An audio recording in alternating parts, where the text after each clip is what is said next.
रात का अंधेरा था, लेकिन आसमान लाल था, लाल जैसे जमीन का खून आसमान पर छिड़क दिया गया हो। गोलियां बारिश की तरह बरस रही थी और उस बारिश के बीच एक आवाज उठ रही थी, महर। बारिश और गोलियां एक साथ गिर रही थी। आरिस का सीना छेद दिया गया, लेकिन उसका हाथ अब भी तावीज पर था। उस तावीज में महर का नाम लिखा था, और उस नाम से निकली एक आखिरी सांस ने उसकी जिंदगी बंद कर दी।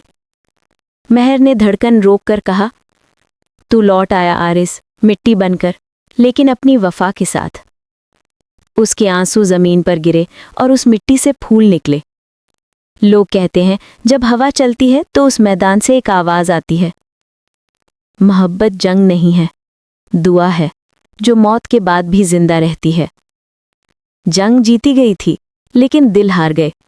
आरिस और महर जिंदा थे, एक मिट्टी में, एक यादों में, और आज भी वो जगह दिलों का मैदान कहलाती है, जहां मोहब्बत ने जंग से ज्यादा खून दिया और हर आंसू से एक फूल उगाया। सांस तक, मोहब्बत और जंग की कहानी। रात का अंधेरा था, लेकिन आसमान पूरी तरह लाल था, लाल जैसे किसी ने जमीन से खून उठाकर आसमान पर छिड़क दिया हो। जंग का शोर अब भी दूर दूर तक सुनाई दे रहा था। गोलियों की आवाज, तलवारों की खनक और मर्दों की चीखने की गुनगुनाहट हवाओं में घूम रही थी। उसी खौफनाक मैदान के बीच एक जवान, आरिस, अपनी तलवार जमीन में घुसाकर बैठ गया था। उसके हाथ कांप रहे थे, आंखें लहू से भरी हुई, लेकिन दिल में सिर्फ एक चेहरा था, महर का। महर, तू कह रही थी ना, जंग सिर्फ जमीन के लिए नहीं होती, दिल के लिए भी होती है। शायद तो सही थी। आरिस के लब से निकलती हर सांस जख्मों से लड़ रही थी। मोहब्बत का पहला रंग। जंग के दिनों से पहले महर एक आम गांव की लड़की थी। सफ़ेद गुपत्ता, हंसी में नूर और दिल में सपने। आरिस उसके गांव का जवान सिपाही था, जज्बा से भरा लेकिन दिल का नरम। हर शाम वो नदी के किनारे बैठकर महर के लिए गीत लिखता था। एक दिन जब मैं लौटूंगा तो तेरे लिए फूल नहीं, अमन लेकर आऊंगा, आरिस ने एक शाम कहा था। महर हंसी थी, और अगर तू ना लौटा तो फिर मेरी याद तेरी धड़कन बन जाएगी। उन दोनों के दरमियान मोहब्बत सिर्फ लफ्जों में नहीं, दुआओं में थी। लेकिन किस्मत को कुछ और मंजूर था। जंग का आगाज। सरहद पर जंग छिड़ गई। आरिस को फौरन बुलाया गया। उसने महर से वादा किया था, मैं लौट कर आऊंगा। लेकिन हर जंग एक कहानी को तोड़ती है और एक दिल को मिटाती है। 30 दिन की जंग में आरिस के दोस्तों ने गिर गिर कर जान दी। हर शाम वो उनका खून धोता और हर सुबह नए लश्कर में खड़ा होता।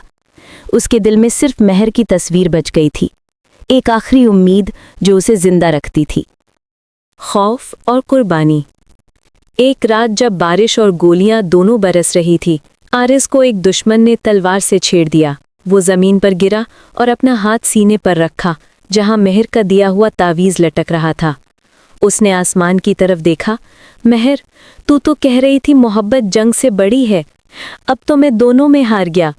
उसके दोस्तों ने उसे पीछे खींचने की कोशिश की, लेकिन आरिस ने मना कर दिया। मैं महर के लिए लड़ रहा हूं, उसके ख्वाब बचाने के लिए, मुझे यहीं रहने दो। और फिर सुबह हुई, जंग खत्म हुई, लेकिन आरिस की सांस भी। उसका लहू उस मिट्टी में मिला जहां उसने कभी महर के लिए फूल तोड़कर रखे थे। आखिरी मुलाकात। कुछ दिन बाद महर को खबर मिली।